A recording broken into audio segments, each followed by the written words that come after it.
A president swept into office with Democratic majorities on both sides of Capitol Hill may end up with a Republican House and Senate in his final 2 years. Joining me now around the table, former Pennsylvania Governor Ed Rendell, former Mississippi Governor Haley Barbour, Democratic Party spokesman Mo Olathe, and Republican Party spokesman Sean Spicer.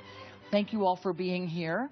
Let me just put this out there. This is a president that came in on hope and change. He's still talking about hope and change. This is not the change he's wanting, should this become an all-Republican Capitol Hill. How does he work with that? Well, I think if the Republicans take the Senate, I think he has to focus on issues where there's an opportunity to move forward. Infrastructure, energy. Assume the Republicans send him a Keystone Pipeline bill. If I'm President Obama, I send it back and say, put in stuff for alternative energy, the production tax credit, et cetera. Let's get an all-in energy bill. I'll sign it. Infrastructure. We've got to do something about the nation's highways and roads and bridges. We can't just keep kicking it down the road. A good infrastructure bill that does something for the long term, I'll sign it. So I think the Republicans, be careful what you wish for. If they get the Senate, they better do something. They better send the president some responsible pieces of legislation, or they'll get crushed in 2016. Right, because I was going to say governor, but other governor, don't Republicans have to show they can do something? Now we're in a leadership position. Should they take it? Now we're in a leadership position. We have to produce something. I think you'll see Republicans in the House and Senate do what the House has been doing. Focus on economic growth. Focus on job creation. Focus on legislation that result in higher incomes. I'm like Ed. Part of that can be energy, but also trade, also tax reform, and I think very clearly transportation infrastructure. Finally, of course, we got to start doing the business of the government. Do you know that the U.S. Senate hasn't even taken up an appropriations bill this year? Hadn't taken up a single one. I think you'll see the Republican House and Senate will go back to passing a budget, sending it to the president. Wow, Mo, it sounds like it'll be great. Maybe in some alternate fantasy land, but the reality, one, I'm not ready to concede that the Republicans are going to have control of the Senate. I actually think Democrats will hold on to the Senate. But it is hard, with all due respect to Governor Barbour, it is hard to make an argument that Republicans can get us back to the business of governing when Republicans were the ones who shut the government down over an ideological vendetta against this president, and have signaled that they may take us there again. They have spent the last 6 years doing nothing but focusing on how to block common sense priorities on immigration, on the minimum wage, on infrastructure, on issue after issue. If in some fantasy land they do take control of the Senate, then you know what? Okay, now it's your time. Now it's your time to show that you actually are willing to do this. I'm not sure that they know how. Sean, can I just twist the question a little bit because this is all on the assumption that Republicans take over majority in the Senate. It's a pretty good assumption. Yes, but when you look at the wind in the face of the Democrats, history runs against the Democrats. The geography is running against them. They're playing hard in territories that really are Republican territories. They have more people up in the Senate. In all of that, why aren't we sitting here talking about it and going, of course they're going to take over the Senate? It should be a blowaway, and yet we have races that are not, a lot of them. Well, look, number one, you're taking on incumbents in most of these things, and it's never an easy thing to beat an incumbent. The last time we beat more than two was 1980. It doesn't happen, especially in the Senate where they've got 6 years of incumbency to be able to go around their state, bring home things, and campaign on the taxpayer dime. And that's in both parties. I mean, that's just the reality of being a United States Senator. That's why so many incumbents are reelected.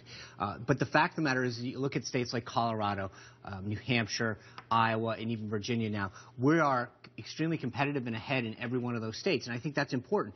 But getting back to the original question, just 2 quick points. One, the president did say his policies were on the ballot. So I think if we take over the Senate, I think it's a clear repudiation of those policies. Second, I think when it comes to what's actually getting done, and Governor Barbour alluded to this, was we have 330 pieces of legislation that the Republican-controlled House has passed to the Senate that haven't moved. And a good chunk of those are bipartisan. Some of them are infrastructure, some of them are energy related, some of them are regulatory. But I think that the Republican House has been getting things done. With a Republican Senate, we're finally going to see some of those bills head to the president's desk. Candy, I disagree for just 1 second. I disagree with Jim Baker, who's a great guy. I think there is a huge problem with the Republican brand. And you're right. They should be stampeding this election, given all the things he said, and they're not. And I agree that this election isn't over by any means. If Democrats win, if an independent wins in Kansas and Democrats win in Georgia, I think the Democrats hold the Senate. Let me just say, Candy, about the brand. We have the most Republicans in the House of Representatives since 1954. 29 of the nation's governors are Republicans. We have a bigger majority by percentage of governors, Republicans, than Democrats in the Senate. More state legislatures have Republican majorities than Democrat majorities. It's not the brand. What you've got in this Senate race is there are 3 open Democrat seats. The Republicans are winning them all by high double digits. You're having to beat incumbents time and time and time again, and I think you're right. Well, let's talk about those governors. Well, let's talk about those governors. Republican governor in Pennsylvania is about to go down. There's a Republican governor in Maine who's likely going to lose. A Republican governor in Florida, I believe, is going to lose. I believe the Republican governors in Wisconsin and Michigan are on the ropes. The Republican governor in Ruby Ridge, Kansas, is about to lose. I think there are going to be more Republican governors that lose on election night than Democratic senators that are going to lose. I will venture to say there will be a higher percentage of the governors in the country will be Republicans than the senators will be Democrats. Katie, Whoa! I couldn't follow that. I couldn't follow that. One quick point on that. If you want to talk about governors, let's talk about them. Because we're in single digits in blue, Maryland. We're in head-to-head in Rhode Island, where Alan Fung is going to beat Gina Raimondo. We're above in Connecticut. We're above in Massachusetts. And I think we are going to pull out Maine. So New England, which is not exactly a stranglehold for the Republican Party, big for the Dems, I think we're going to do very well there. But second, I think that when you look at how we're doing overall as a country, as Governor Barber pointed out, it's the state legislative races, it's the governor's races, it's the House, it's the Senate. Taken collectively, this is going to be a good night for Republicans if we get all those people out to vote. Hang on right here. We're going to take a look at the micro after this. I'm going to ask each of you about your favorite race this year and have you pick who's going to win. Be right back. We are back with the governors, Ed Rendell and Haley Barbour. Mo Elleithee and Sean Spicer are heads of their respective parties, not chairman, but spokesman. Thank you for being here, all of you. I want to put up a list of what we see as the 10 closest races right now. Alaska, Arkansas, Colorado, Georgia, Iowa, Kansas, Kentucky, Louisiana, New Hampshire, North Carolina, and ask you all to pick your favorite one and who's going to win. I'm a huge fan of Colorado. I think Cory Gardner's run an absolutely fantastic campaign. Republican. He's a House member, jumped into the Senate race. He's pitched a perfect game. He's reaching out to communities that Republicans traditionally haven't been for. His ground game is superb. The RNC got in early there, and we've just run a great campaign. We're about 100,000 in early vote. I feel really good about the race that he's run. He's been fantastic on message. He's just a great guy, and I think he's going to be a fantastic U.S. Senator.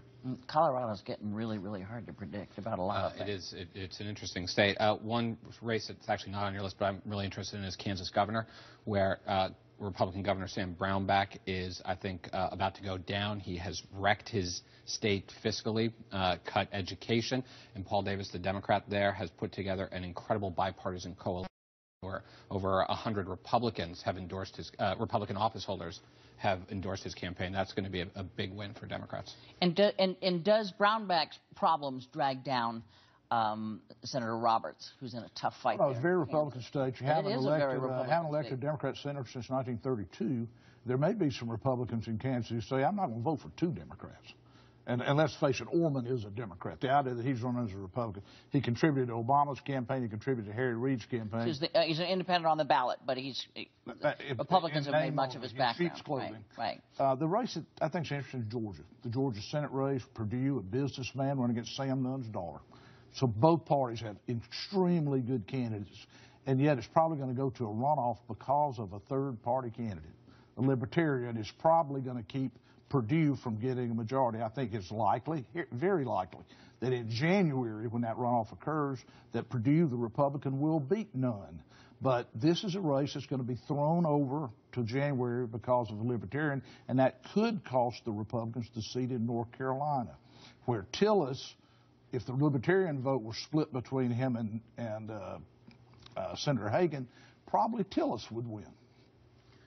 Yikes. If we're sitting here in January wondering who's controlling the Senate, it's going to be a long holiday season. My favorite race is going to be Louisiana, because everyone counts Mary Landrieu out. She was trailing in both elections, in her last 2 elections, and then won the runoff. Mary's a fighter. She tells the truth. She got in a little trouble for telling the truth, but I think that just reinforces voters' view that no one controls Mary Landrieu, that she speaks for the people of Louisiana. She's going to win. Well, that's a nice way to say that Mary Landrieu, when she was asked why the president wasn't doing so well in Louisiana, she said, to be very, very honest with you, the South has not always been the friendliest place for African Americans. It's been a difficult time for the president to present himself in a positive light. Well, Katie, that's a plus? I want to answer that because when President Obama was running in the primary, I said there are places in Pennsylvania where he's not going to get votes because he's African American. Everyone came down on me, but it was the truth, and it didn't hurt me a bit. And it's not going to hurt Mary because Mary's a truth teller. Well, the fact of the matter is a lot of people in the South that know that is not true. I mean, we're sitting here today where David Duke? Yeah, David Duke. There's a good example. David Duke was totally repudiated by people who said, had bumper stickers on their card, said, vote for the crook. It's important. Yeah, but look at all the against David Duke. Look at all the votes. The fact of the matter is there are a lot of people in the South in 2008 who voted for Barack Obama because he was black, because they wanted to make a statement that Jim Crow was gone. And there's a lot more of that than there are residual David Dukes who couldn't get pallbearers in some counties. Governor Haley Barbour, Governor Ed Rendell. Sean, thank you for coming. Mo, thank you. Mo Lathy, Sean Spicer. Gee, happy Election Day. We'll have you on afterwards to tell us what it all means. We'll be right back.